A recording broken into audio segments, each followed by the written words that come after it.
There is a rule in NATO, unwritten but absolute.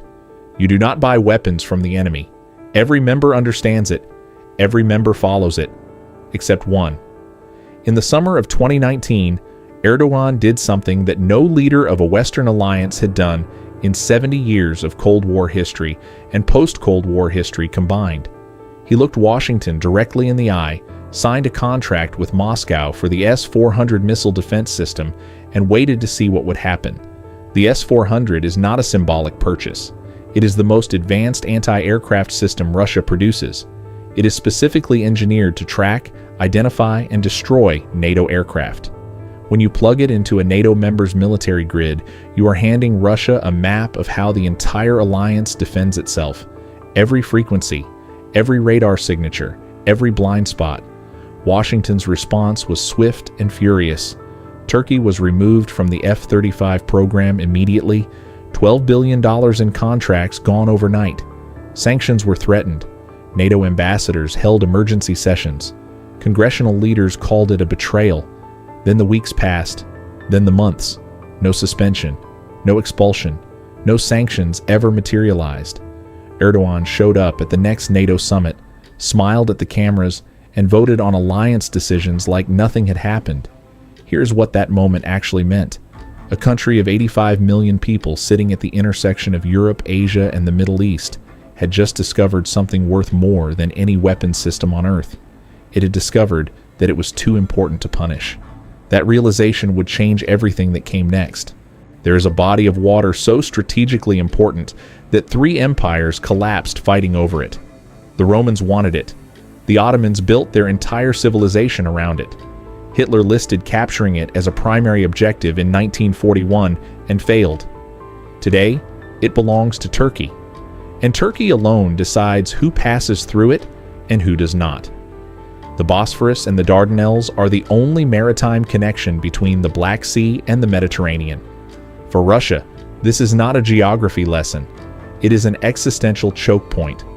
The entire Russian Black Sea Fleet, the warships that project Moscow's military power into the Mediterranean, the submarines that operate in waters adjacent to NATO's southern flank, every single one of them can only reach open ocean through Turkish territorial water. When Russia invaded Ukraine in February 2022, the world expected Turkey to close the straits immediately. Every Western government assumed it. Every analyst predicted it. Closing the straits would have isolated the Russian Black Sea Fleet completely. It would have changed the military calculation of the war within weeks. Erdogan cited the Montreux Convention of 1936 and declared the straits closed to all warships of nations at war. All warships, including NATO vessels that wanted to enter the Black Sea to support Ukraine. He had locked both sides out simultaneously, with one legal document signed 86 years before the war began. Washington could not override it.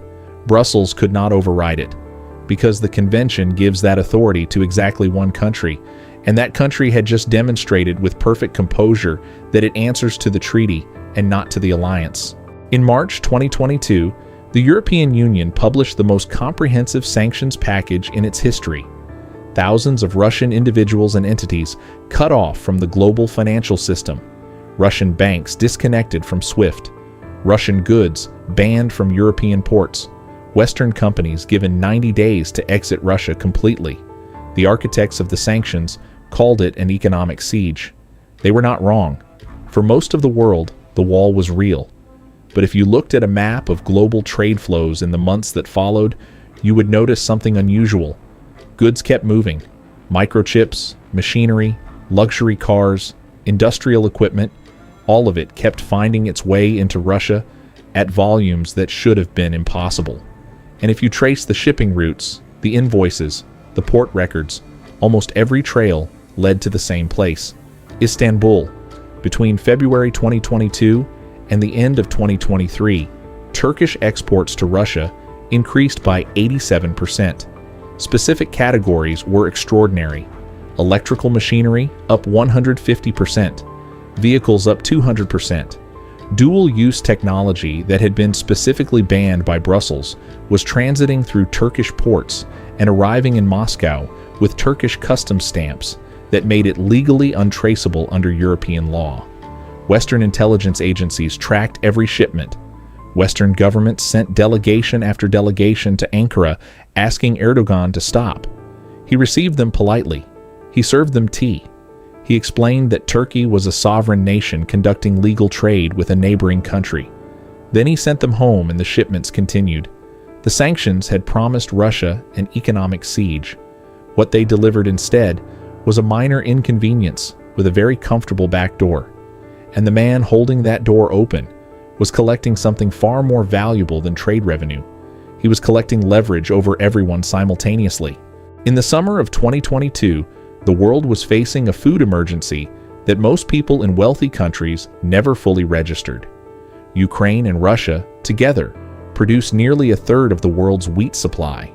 With the war blocking Black Sea ports, 25 million tons of Ukrainian grain sat in storage while prices in Egypt, Lebanon, Somalia, and a dozen other countries rose to levels that were pushing populations toward starvation. The United Nations was paralyzed. Washington had no leverage with Moscow.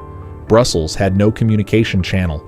Every diplomatic route was either closed or compromised. Erdogan picked up the phone and called both sides.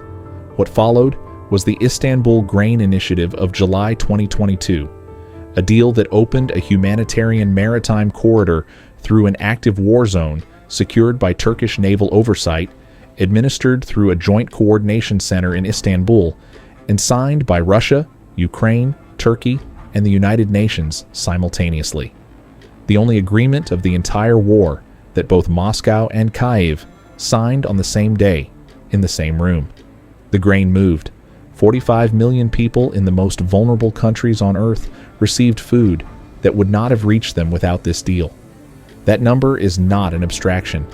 That is the scale of what one country's geographic position and one leader's willingness to talk to everyone made possible. But Erdogan did not do this for free. The price was not written in the agreement. It never is with Turkey. Russia received quiet assurances that Turkish banks would continue processing transactions. Ukraine received weapons that arrived through Turkish logistics corridors, and Erdogan received something neither side could give him officially, but both sides understood completely. He became the one man on earth that both Putin and Zelensky needed alive and cooperative. That is not diplomacy. That is an entirely different category of power.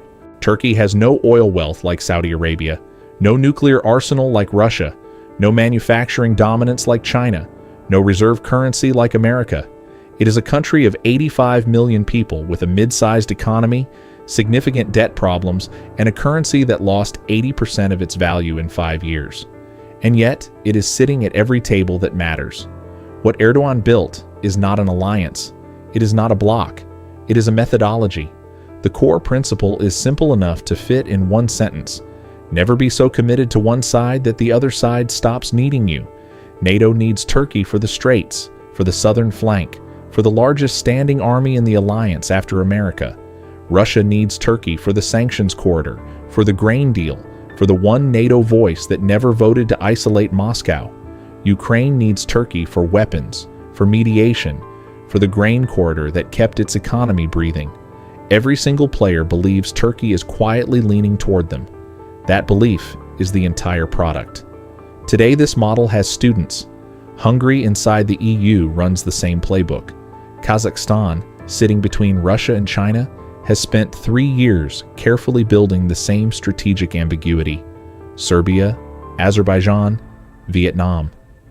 The list of countries studying the Turkish methodology and applying it to their own geography is growing every year. The old world had two options. You were with Washington, or you were against it.